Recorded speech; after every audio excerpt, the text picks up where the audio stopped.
AP ప్రభుత్వం ఆధ్వర్యంలో కాకినాడ జిల్లా వ్యాప్తంగా సంక్రాంతి సంబరాలు ఘనంగా జరుగుతున్నాయి. గంగిరెద్దుల విన్యాసాలు, వివిధ సాంస్కృతిక కార్యక్రమాలు ప్రత్యేక ఆకర్షణగా నిలుస్తున్నాయి. దీనిపై మరింత సమాచారాన్ని మా ప్రతినిధి దుర్గాప్రసాద్ అందిస్తారు. రోజు ముందే సంక్రాంతి మొదలైనట్టు అనిపిస్తుంది. ప్రస్తుతం మన కాకినాడ ఉన్న టిక్టాక్ గృహాల వద్ద ఉన్నాం. సంక్రాంతి సంబరాల్లో భాగంగా ఈరోజు రాష్ట్ర ప్రభుత్వం నిర్వహిస్తున్న దాంట్లో అయితే మహిళలు ప్రత్యేకంగా పాల్గొన్నారు. మనం చూడొచ్చు. సంక్రాంతిలో భాగంగా అయితే ప్రతిసారి ఇలా పాల పొంగించు పరమణ ఉండడం అదొక విశిష్టత. ఆ విశిష్టతలో భాగంగా ఇక్కడ పాల పొంగిస్తున్నారు మహిళలు. పాల పొంగించి నచ్చ తెలుగు పొయ్యిలో కట్టెల పొయ్యితో కొండతోటి అయితే వండే ప్రయత్నం చేస్తున్నారు. మనం చూడొచ్చు. అసలు ఎందుకు ఎలా చేస్తున్నారు, ఏంటి సంక్రాంతి యొక్క విశిష్టత ఏంటి అనేది అయితే మహిళలు అడిగి తెలుసుకుందాం. అసలు సంక్రాంతి యొక్క విశిష్టత ఏంటి? సంక్రాంతి అంటే అందరూ కలిసి జరుపుకునే పండుగ. ఎక్కడెక్కడో వేరే ఊళ్ళ నుంచి వచ్చి ఇక్కడ సొంతూర్లకు వచ్చి అందరూ కూడా కలిసిమెలిసి ఉండే విధంగా ఒక సాంప్రదాయబద్ధంగా నడుస్తుంది. అయితే ఇప్పుడు ఆ పాత పద్ధతినే మళ్ళీ ఇక్కడ కొనసాగించాలని ఇక్కడ మన ప్రభుత్వం ఇలాగా జరిపించడం జరుగుతుంది. సంక్రాంతి అంటే ఎందుకు సంక్రాంతి పండుగ ఒక విశిష్టత ఏంటి? సంక్రాంతి అంటే చుట్టాలతోని అన్న కోడి పందాలతో గంగిరెద్దులతో అన్నట్లోని బాగా చేసుకునే పండుగ. సరదాగా చుట్టాలు అందరూ వస్తారు, అల్లుళ్ళతోని కూతుర్లతోని అన్ని.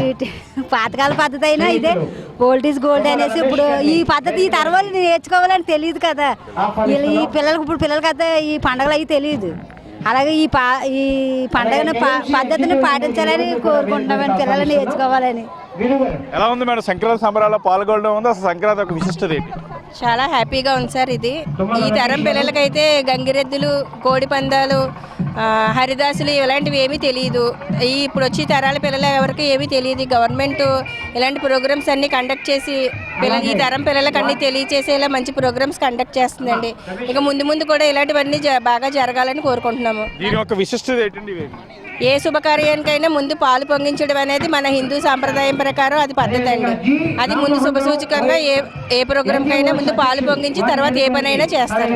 దాని ప్రకారం మేము పాలు పొంగిస్తున్నాం. సంక్రాంతి రోజున పెద్దలు పళ్ళు పెడతారు. దానికి విశిష్టత అంటే పెద్దలు మన పెద్దలు పూర్వీకులు కాకుండా అదే పెద్దలు ఉంటారు కదా, పెద్దలకి పెట్టుకోవాలండి. అది ఆ రోజు పండుగ, పెద్ద పండుగ అంటే అన్ని పెట్టుకుని అన్ని శుభ్రాలు చేసుకుని మన పెద్దలకి బట్టలు పెట్టుకుని మూలన పెట్టుకుని అన్నం పెట్టుకుంటామండి. అన్ని ఐటమ్ పెట్టి పరమాన్నం వండుకొని మనం బట్టలు పెట్టుకుని అన్ని పెట్టుకుని ఆ సాంప్రదాయం అనేది అది పెద్దలకి పితృదేవతలకి అది మంచిదంటే ఆశీర్వాదం ఇస్తారంట. అందుకనేసి చేసుకుంటారండి పెద్ద పండుగ అనేది. అదే పూర్వం కాలం నుంచి వస్తున్న ఆచార సంప్రదాయాలు ప్రస్తుత యువతకి అర్థం అవుతలేదని చెప్తున్నారు. ఆ సంక్రాంతి అసలు ఏంటి, సంక్రాంతి పండుగ విశిష్టత ఏంటో తెలిసే ప్రయత్నం చేస్తున్నా ఉన్నారు. అలాగే ప్రతి శుభకార్యానికి పాలు పొంగించడం ఆనవాయితీ అని చెప్తున్నారు. అలాగే శుభకార్యం ఈ రోజు నుంచి మొదలవుతుంది కాబట్టి ఇక్కడ పాలు పొంగించడం జరుగుతుంది. పాలు పొంగించిన అనంతరం దీంతో పరవణం కూడా వండడం జరుగుతుందని కూడా అయితే ఇక్కడ మహిళలు చెప్తున్నారు. మరో ఎత్తున పెద్ద ఎత్తున ఈ సంక్రాంతి సంబరాలకి ఎన్నడూ లేని విధంగా మహిళలు పాల్గొనడం కూడా పెద్ద విశిష్టత అని కూడా చెప్పొచ్చు. ఏదేమైనప్పటికీ కూడా గతంతో పోలిస్తే రాష్ట్ర ప్రభుత్వం సంక్రాంతి పండుగను బాగా ఘనంగా నిర్వహించడం చూస్తుంటే మహిళలు కూడా స్థానిక ప్రజల్లో కూడా ఒక ఆనందం వ్యక్తం చేస్తున్నారు. ఇది సంక్రాంతి సంబరాలపై తాజా అప్డేట్. వీడియో జర్నలిస్ట్ బాబ్జీతో దుర్గారావు, HRTV, కాకినాడ.